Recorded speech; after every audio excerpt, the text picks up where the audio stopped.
start in 5, 4, 3, 2, 1.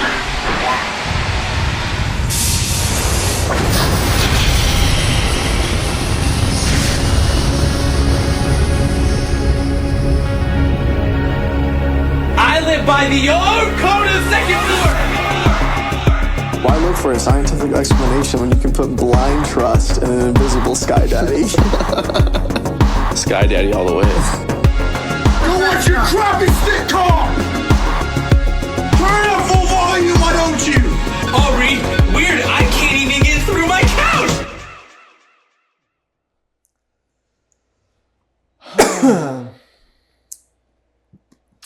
Well,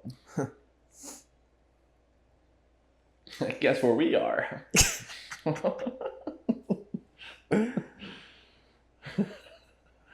We are in the future. Nah, dude, nah. We are in the current Omega podcast studio.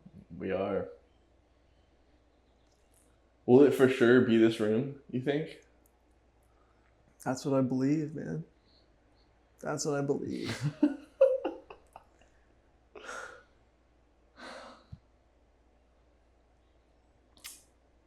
How do we end up right here, dude? That's my question.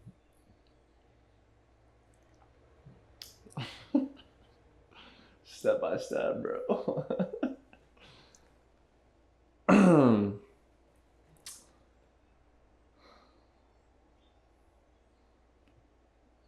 I can't believe how low these ceilings are, dude. It's crazy. Yeah, I'm not even going to get into that right now. But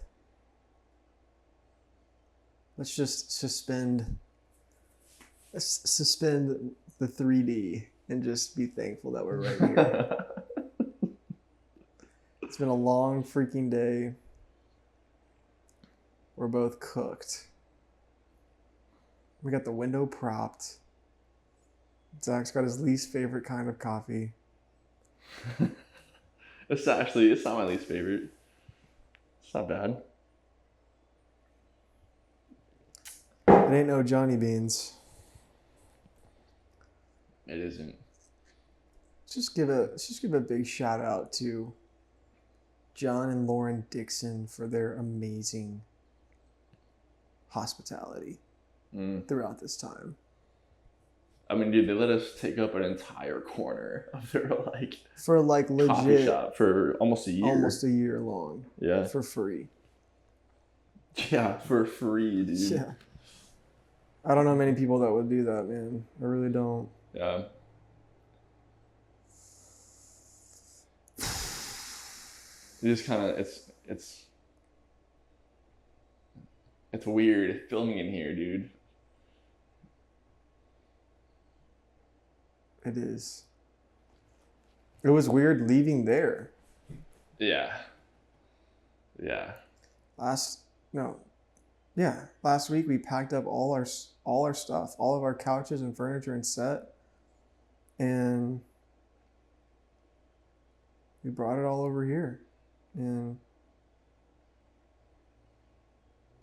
there's a lot logistically that we're working through right now, but I don't even think we've told people about Omega.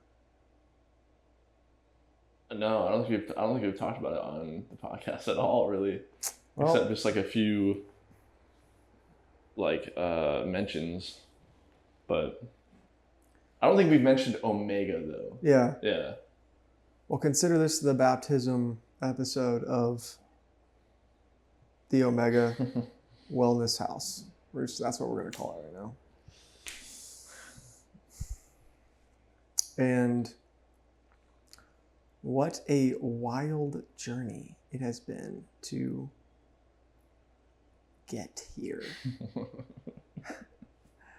I literally I can't even really talk about it too much because I'll just be honest of how overwhelming it is. The amount the amount of things in my head is too much. I've been carrying like too much in my head. And so my goal is to not live in the doing in my head, but to just be in the being and the trust that we are here for a reason. God has us here for a reason. He's done this for a reason. And just to freaking laugh, dude. How have you been doing that? One step at a time.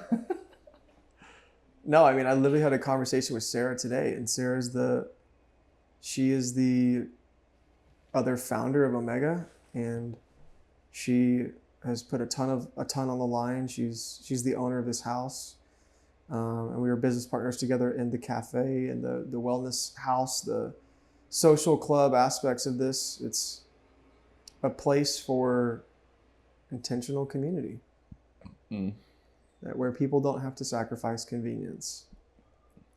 And I'll be honest with you guys, I have no idea how we're going to do this.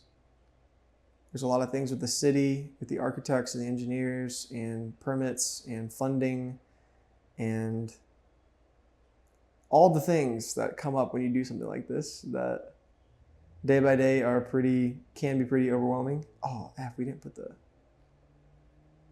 red thing in the mic.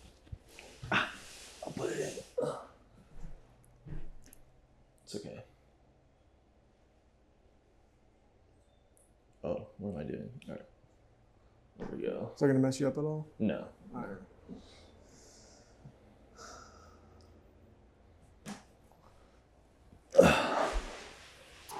Anyway, there's a lot of things going on with the architects, engineers.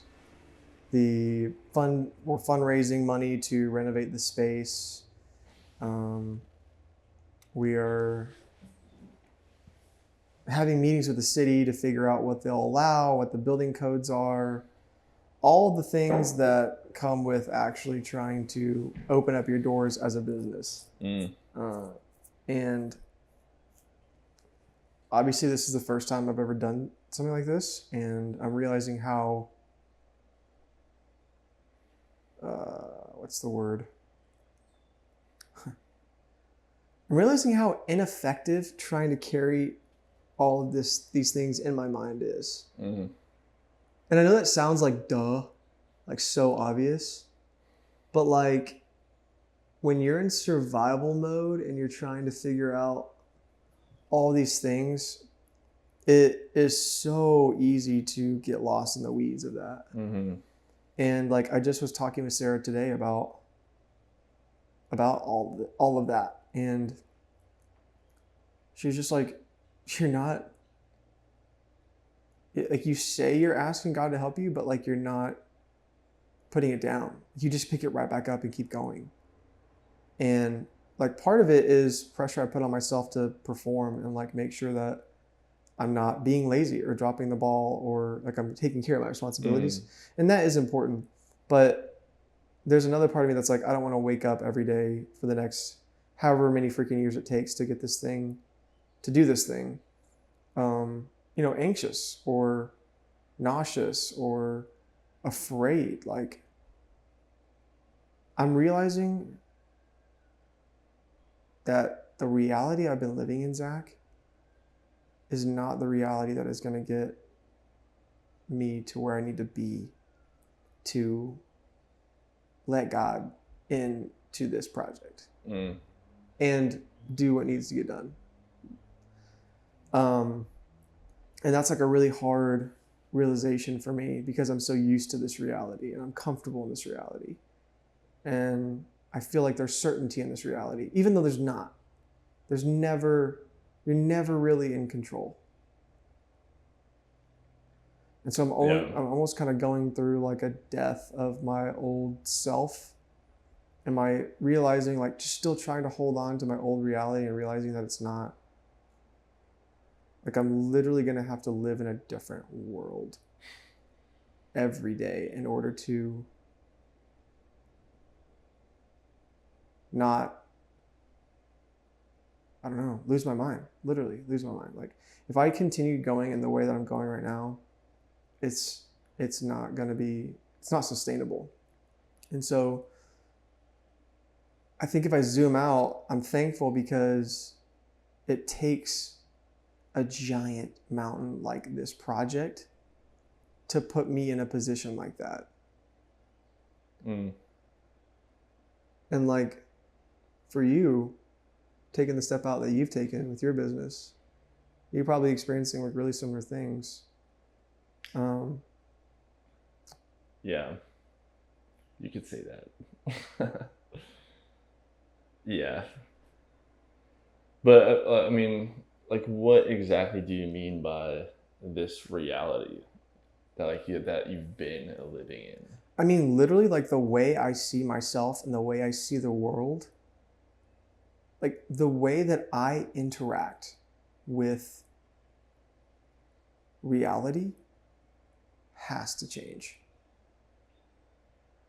Like the way that I see things, the way that I think about things, the way that I go about tackling different issues. Do you see almost as like a level up? Like you have to like. Yeah, that's like what's happening in my psyche. It's like there's a version of me that is so afraid and is like trying to hide and like trying to secure myself in different ways. And I just feel God like looking at me and just kind of laughing a little bit of like, you're not swerving out of this. And the sooner you realize that, the better. And the realization that one, it's not gonna get easier, and also there's more joy available to you than you could ever imagine. Like once you make this level up, because I think the like mirage that our brain tries to show us is because it's genuinely trying to protect us. Yeah. Right? Yeah.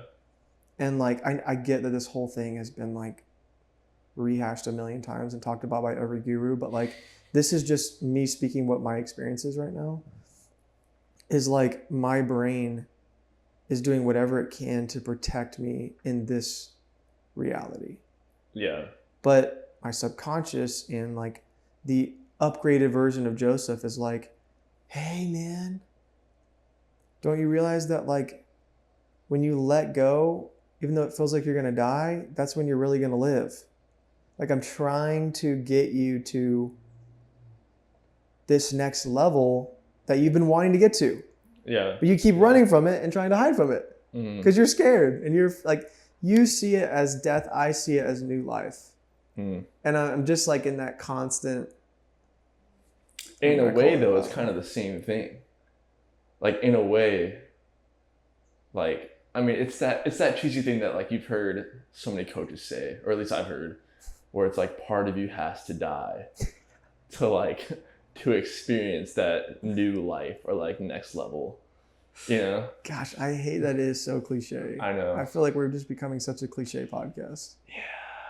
But you know what? Like, I think our mission has always been when we sit down, we're going to talk about what's real to us. Yeah. And like what we're interested in and what we're going through. Because this is stuff we talk about off camera. Yeah. Like all the time. All the time. So, yeah. I mean, like, I was literally sitting in a room a few days ago, like, I don't know what I'm going to do. I don't know what I'm going to do. I don't know what I'm going to do. Like, freaking out. And I literally probably have one of those a day, honestly, if I'm really going through it. And like, I keep reaching out to people and like trying to like get advice or, I don't know, like get an answer. And it is just like, it is not working. Like it does not make me feel better. It just, well, that's not true. Talking to people makes me feel better, but I'm realizing that there's, gosh, this is going to sound so, I don't know.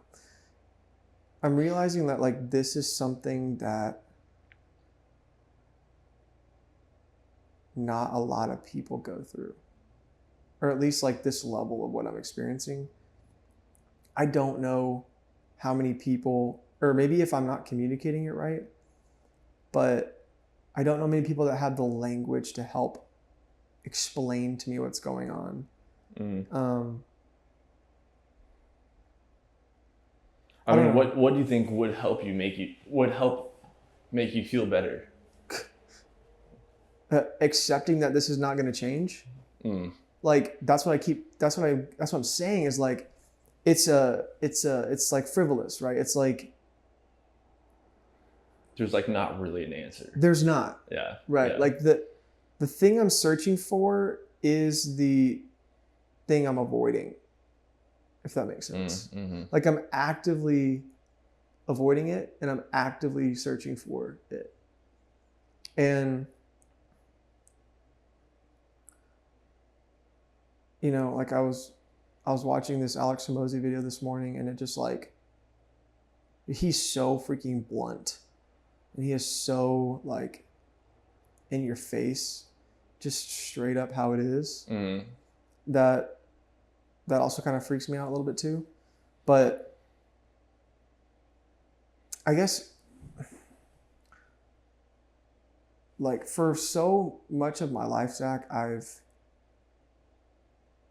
always really sought after like people's advice, and always like almost like as a defense mechanism sometimes, because I'm like, well, if this person says it, then I can rely on it. Or if it doesn't work out, at least I can blame it on this person in a sense. But in another sense, like I genuinely do search for wisdom and trying to figure that out. But I'm coming to the conclusion, the scary conclusion, that first of all, the only person responsible for this is me. And second of all, that like no one is necessarily going to come in here and save me from it. And I think the sooner that I realize that, the better. And not that it's going to get easier, but I'm going to get better. And I'm going to be able to sit, and when I hear like news about what the city says we can do or can't do, or, you know, whatever that would have rocked me before, I can just smile and I can just be like, I don't know how we're going to figure it out, but I know that God's got it. Yeah. Like that's what I'm trying to get to. And it freaking sucks. It's freaking hard. Yeah. I mean, dude, I know for me, like, I mean, I don't know. The way that you described to me how you feel right now,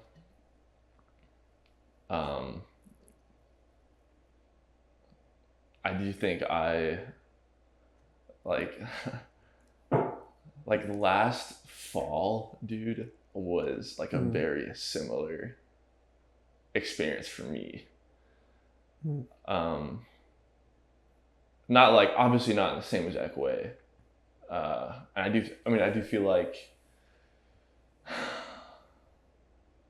I don't know, there's a lot at stake with this whole thing. So I'm sure the pressure involved, like that you feel, is like crazy, like immense, right?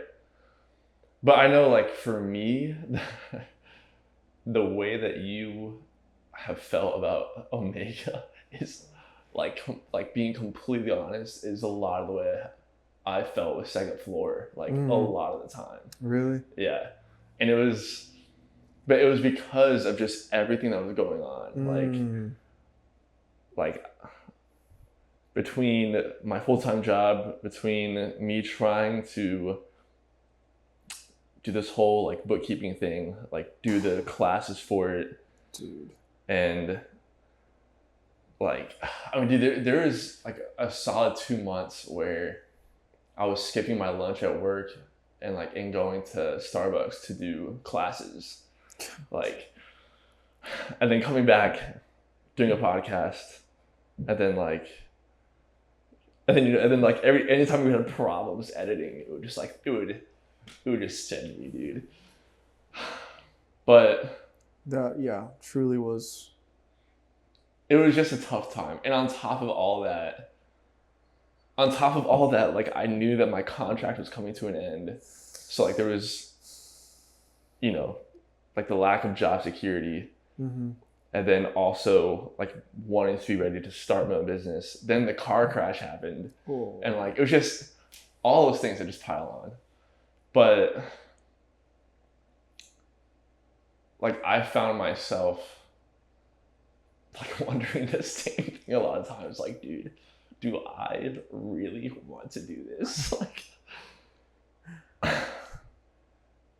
but I know that through all that, like there were things within myself that I knew that God was kind of revealing to me that like I had to let go of.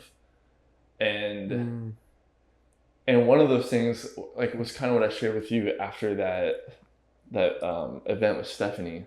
Mm. And how like a big thing for me was just always being kind of like bitter that like I'm here, right? Like that I'm in Texas, that like I feel like God has brought me here, and you know, I've talked about that like a billion times. Sorry. But I've just always been like frustrated with that. Like, gosh, I can't wait to get out of Texas. Like, why am I here? Like, what am I doing, God? Like all that. And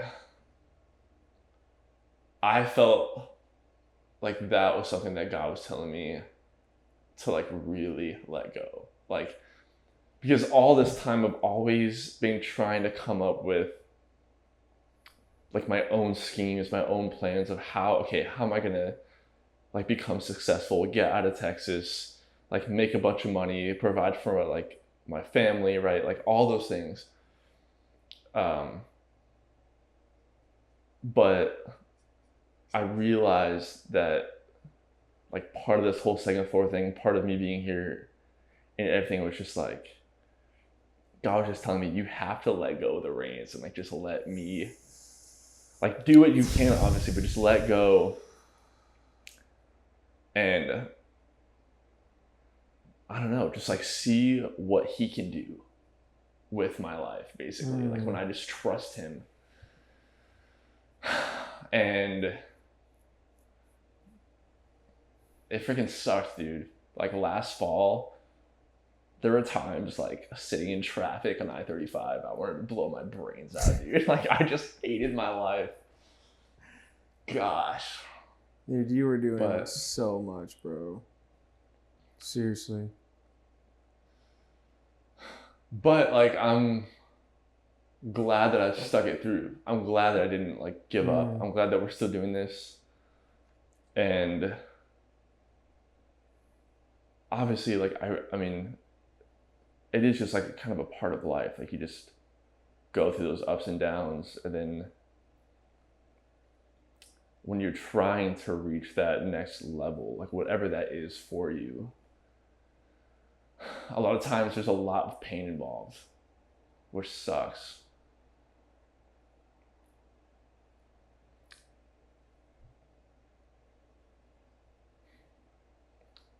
But I really think like as we stay committed to like second floor, as you're doing all this stuff with Omega, and like as big as the mountain seems, like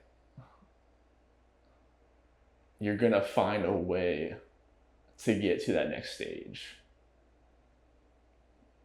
somehow.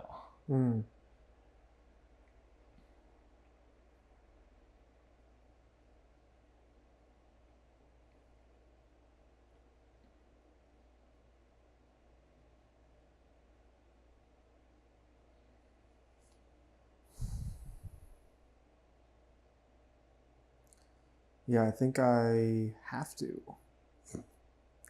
Right. I think I Right. have to.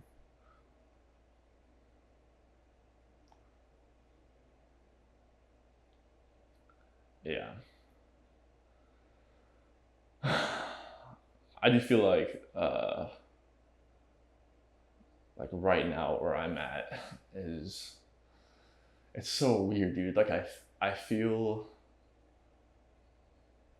I mean, yeah, I started this whole business, right, like in January, and it started off with a bang.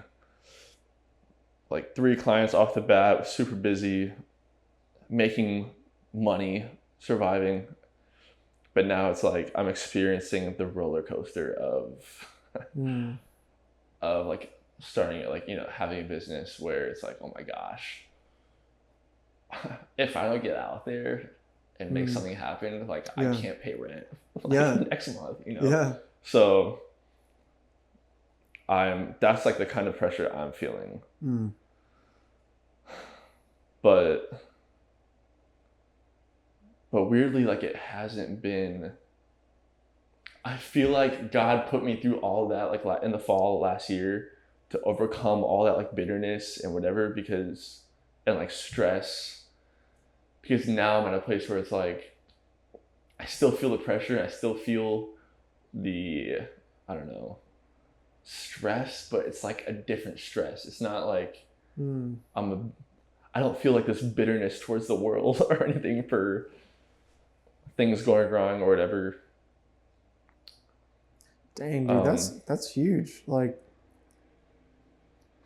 to be like, that is no soft place to be in. Like that's again, like you're being put in a place where you have no choice. And Yeah.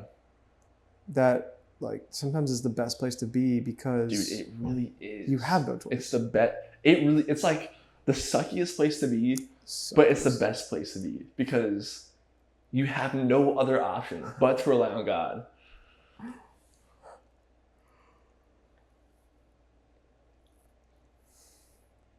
And the fact that you're experiencing the roller coaster and you're like, yeah, like I don't know how I'm going to pay my bills, but like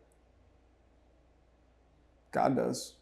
So Yeah. I'm just going to keep like, It doesn't mean I can just sit back and do nothing. Like I have to do my part. right. I have to put in the effort. But it's just like my whole attitude feels different. So You seem different yeah. from last fall. I know that there was a lot, like I definitely felt the bitterness, like where I saw you like battling, and it kind of sucks like as a friend sometimes, because it's like there's not a lot that you can do all the time, and Yeah. you, And I really like, felt bad because I hate to be that kind of person around people where like, no, but it was real. It's like yeah. Zach's really going through this, and he's still helping me, and he's still like hanging out with us. He's still like, you're still doing all these things, even though I knew it was so tough for you. And honestly, like kind of gives me confidence for this, because I'm like, man, now I really feel like I'm going through it. And you know, it's just like, it would just be so much different if I didn't have all the support around me, man. Like the Omega team is awesome. My wife's amazing. You guys are amazing. Like, I'm amazing parents. Like, I have so much to be grateful for. And like you said, man, I mean, we're literally here. Like a year ago or a year and a half ago, we started a podcast, and we're like, man, wouldn't it be crazy if like we found a place to go hang out? And like, what if we just had a place? What if we just had a place? That's what we kept saying. And we like literally just have a place. It's not like anything yet. It's just yeah. a place. Yeah. And we're gonna like hang out here and do stuff. And I have no idea how it's gonna be what we want it to be, but I had no idea how we were gonna get a cafe.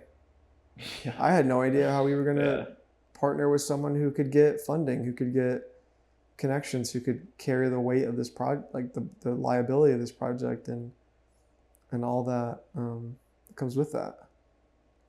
Yeah. And look, God brought them. God brought it. Yeah. I mean, a year ago, we didn't know how we were going to get a studio, dude. A year ago, we didn't know how we were going to get equipment. Yeah. Pretty nuts.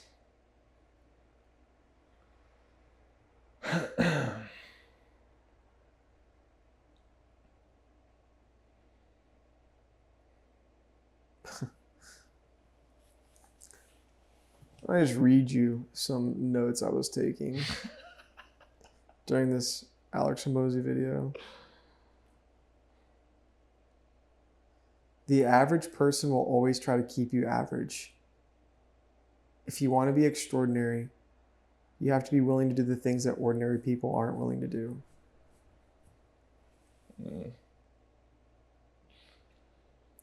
A lot of people want to see you fail because it justifies the risk they weren't willing to take. Yeah. You should always want to listen to the people that are closest to your goals, not closest to you.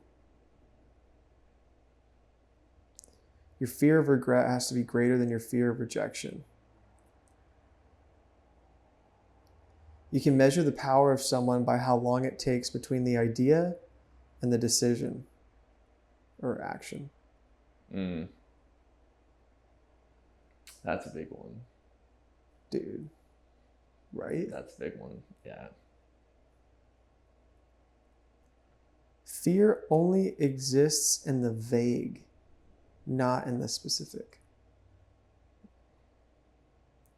So like for that one, he was like, okay, he's like, when I started my business, I was like, okay, so if I fail, then, and I go broke, then okay, then I would like couch surf for a little bit, and then I would like find another job, and then I would like have a cool story to talk about, and like, or maybe I could apply to the job I had before.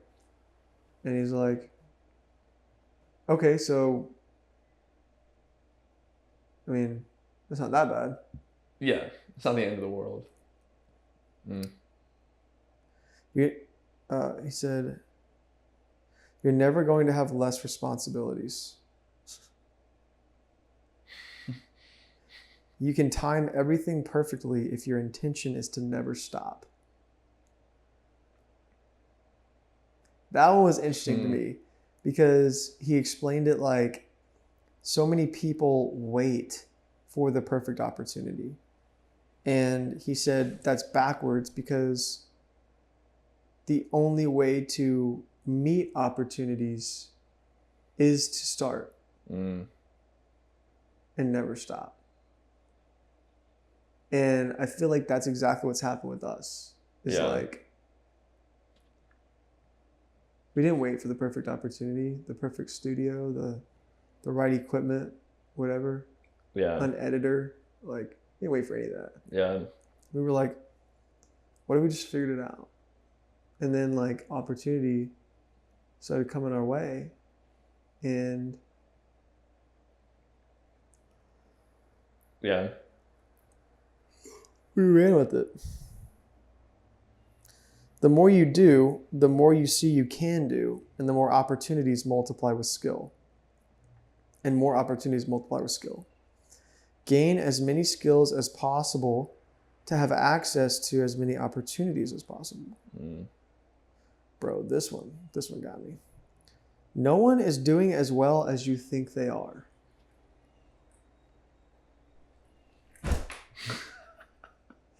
So by comparison, you're actually better off than you think.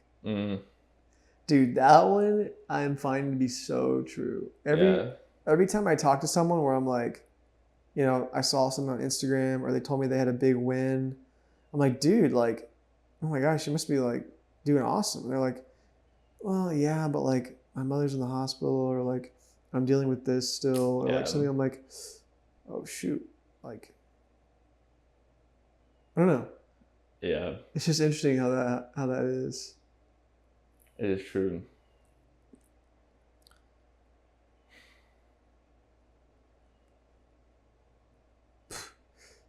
Your biggest threat is not your competition. It's a mediocre version of you that never realized what you could become. Frick. Gosh. That is like, that's harsh.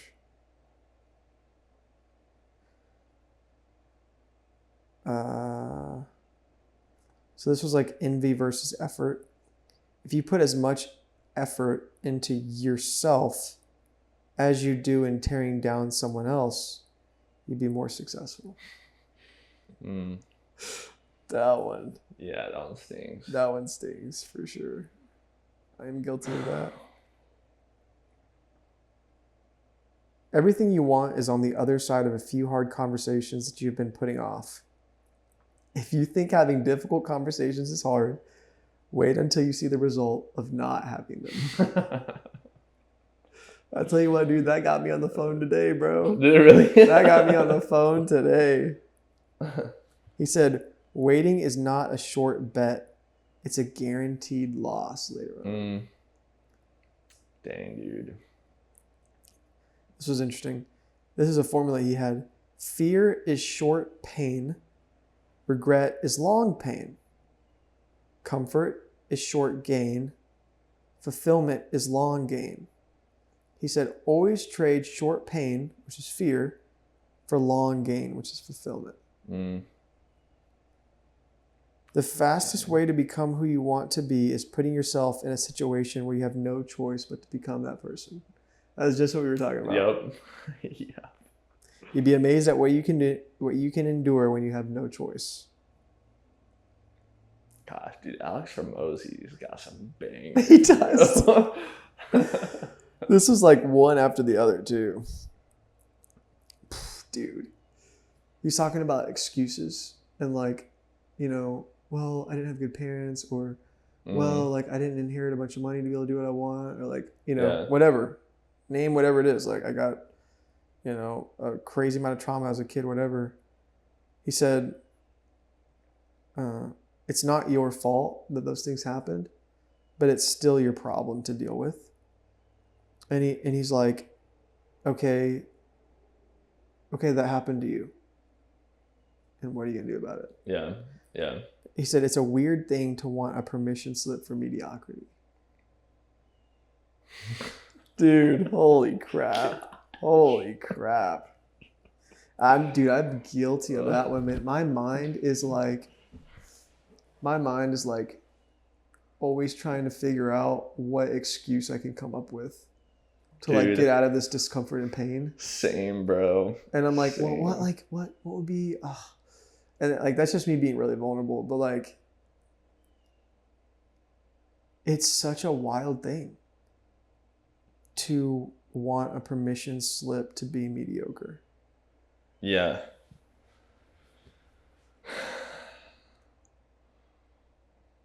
But it's so easy to want that.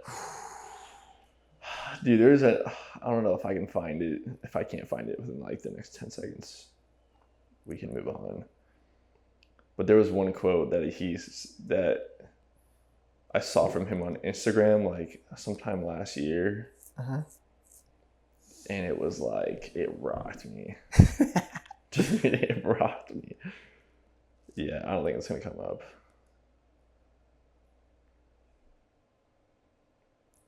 Dang.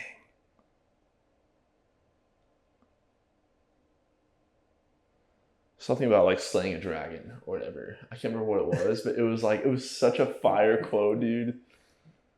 Ah, dang. Oh well.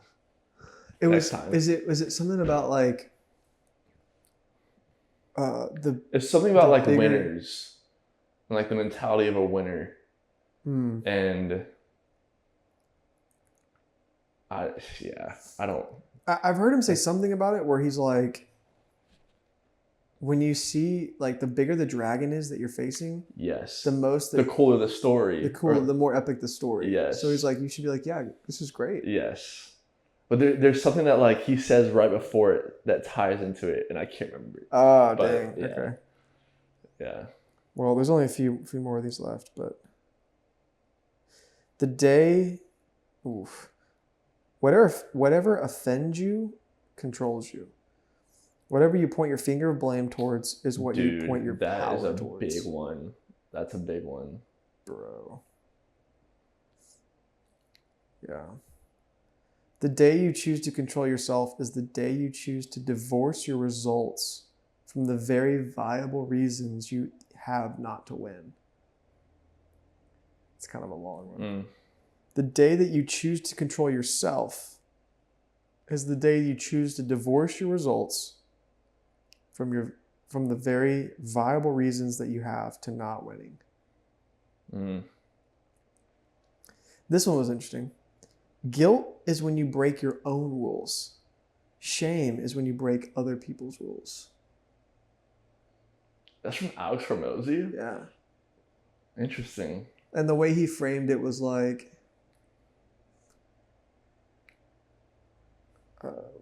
well, how did he frame it? Basically, like, you know, when you feel rejection from someone for like asking for a sale, that's not guilt, that's shame, because you're breaking the rules of the person that said you shouldn't have knocked on my door, or you shouldn't have annoyed me or disturbed me. But guilt is when you made an agreement with yourself of like, I'm gonna go do this, and then you break that with yourself. Like, that's regret, basically. And so then he basically kind of ended it by saying, what are the things that are stopping me, and whose voice or judgment am I hearing that I'm afraid of? And he talked about how when he was getting ready to sell his company, Gym Launch, he was going to sell it for $46 million. And he was like really bummed about that because before COVID, it was valued at $150 million. Gosh, holy And he cow. was like, why? He asked himself, why am I? He had a really big decision to make, basically, of like, am I going to sell it for this or try to build it back up? And he's like, why am I having such a hard time with this decision? And he basically was able to whittle it down to one like frenemy that he had that he knew would look at him less if he only, you know, didn't sell his company for more, basically, more money.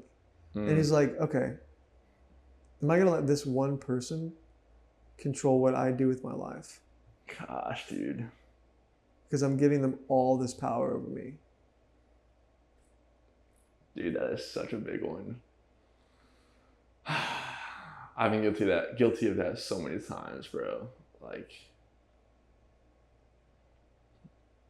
yeah, I don't know, like making a decision based off. I mean, it's like really just to impress somebody. Literally, that Like, may not may not ever see it, or may not ever care, or may see it once. Yeah. Gosh. Yeah, I'm guilty of that too.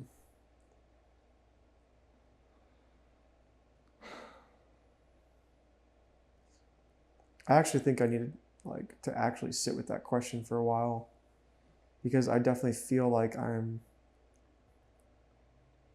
hearing these reasons or battling with these reasons of why not to do something. And I know they're coming from someone or somewhere, but I have to like figure out where it is coming from.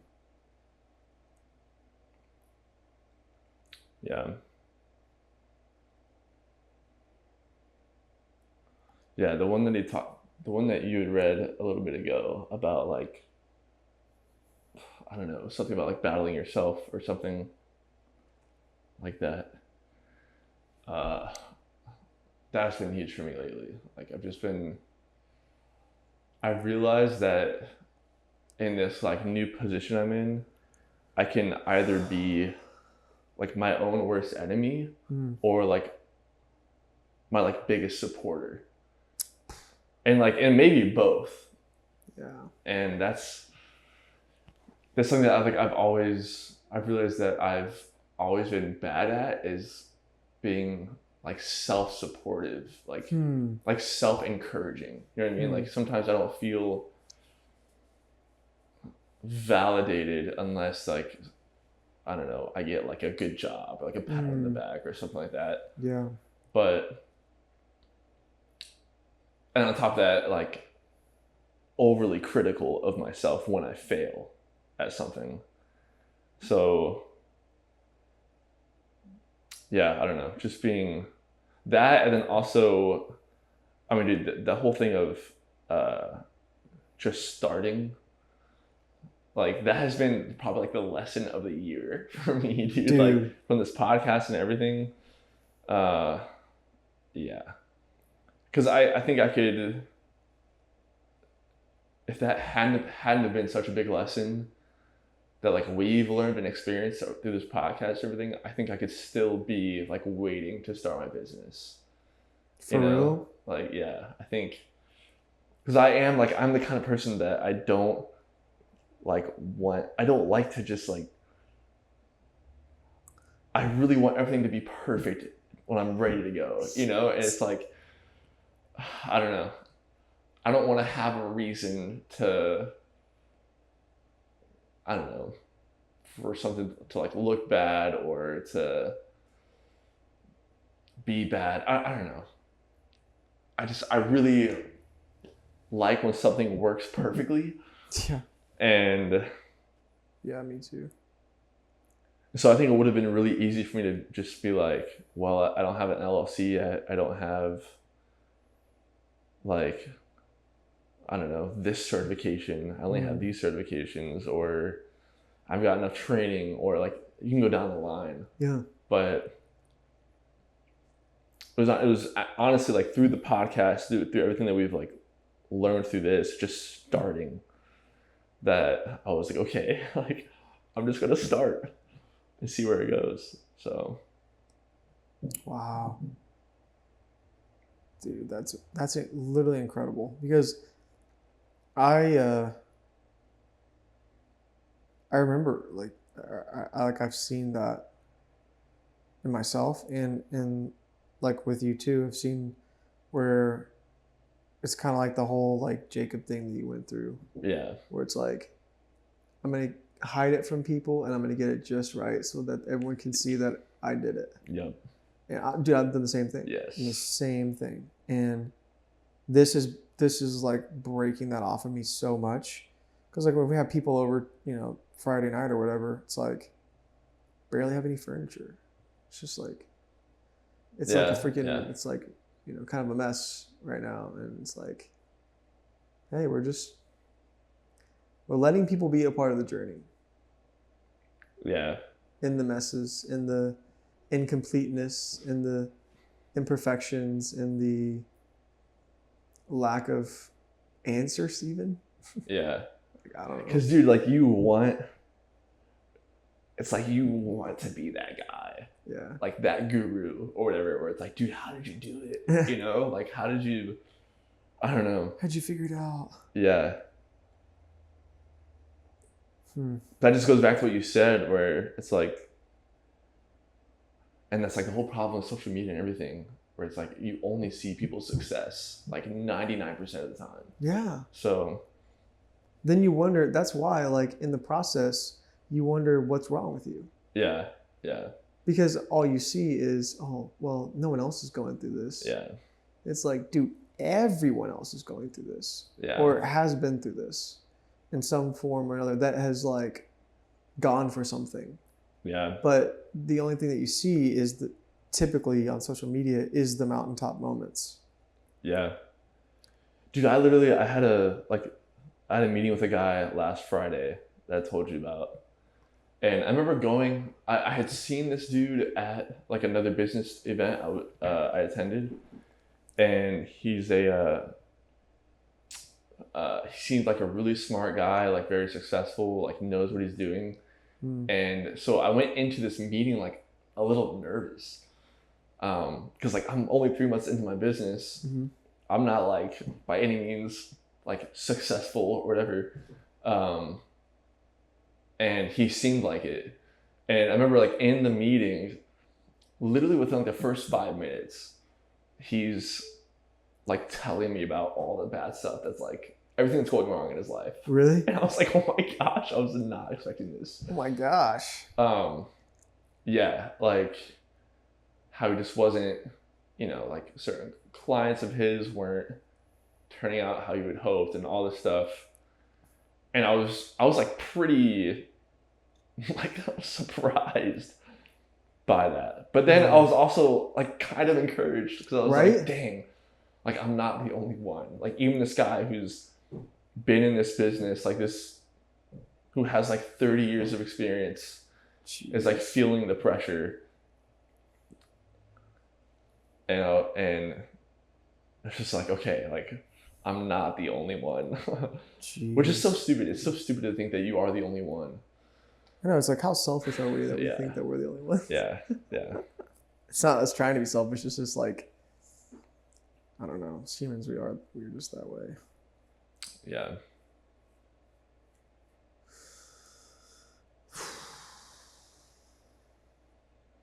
Well, that helped me a lot. I feel like. I mean, all that to say, like, we are here. We made it to the start line. I feel like we still gotta like make our mark on it, Yeah. but that'll come with time. Yeah. We'll figure it out.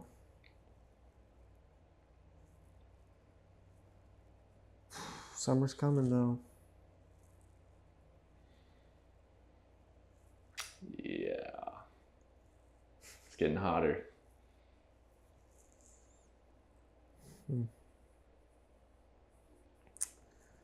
Well, thank you so much for watching. Thank you for sticking around with us. Or if you're watching this back and we've failed, then learn from it. If you're watching this back and we succeeded, thanks for watching back through. We appreciate it.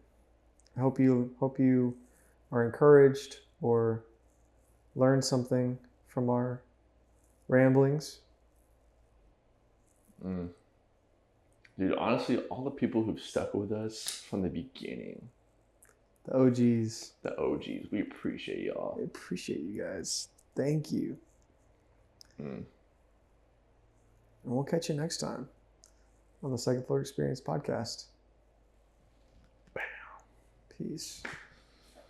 I want to talk to you. Not now. Later. No, now.